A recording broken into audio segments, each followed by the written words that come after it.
আমাদের আদব এবং আখলাক, এই আখলাকের চরিত্রের দিক দিয়েও আমরা কমপ্লিট মুসলমান হইতে এখনো পারিনি। ইহুদি খ্রিস্টানের একটি নীতি আছে, এই নীতিটার নাম হলো স্বার্থের নীতি।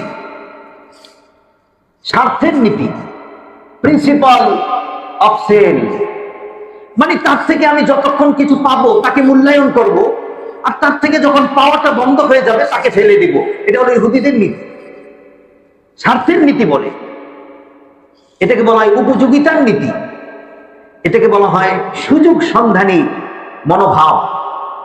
যতক্ষণ লাভ আছে ততক্ষণ মূল্য আছে, যতক্ষণ লাভ নাই ততক্ষণ মূল্য নাই।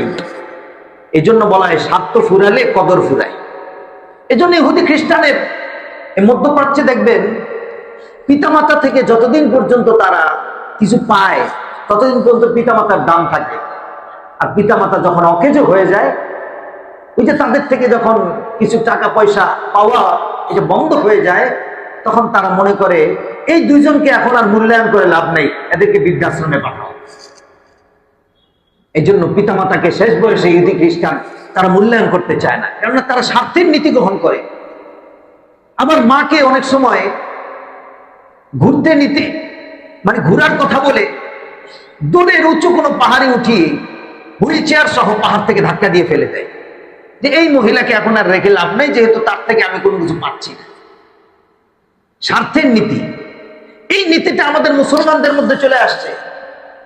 আমরাও মনে করি আমাদের পিতামাতা, এখন তো তাদের কাছ থেকে আমাদের কিছু পাওয়ার নাই, এখন যা আছে আমাদের থেকে শুধু যাওয়া, এই জন্য কোন রকম মরে গেলেই ভালো হয়। নাউজুবিল্লাহ, নাউজুবিল্লাহ।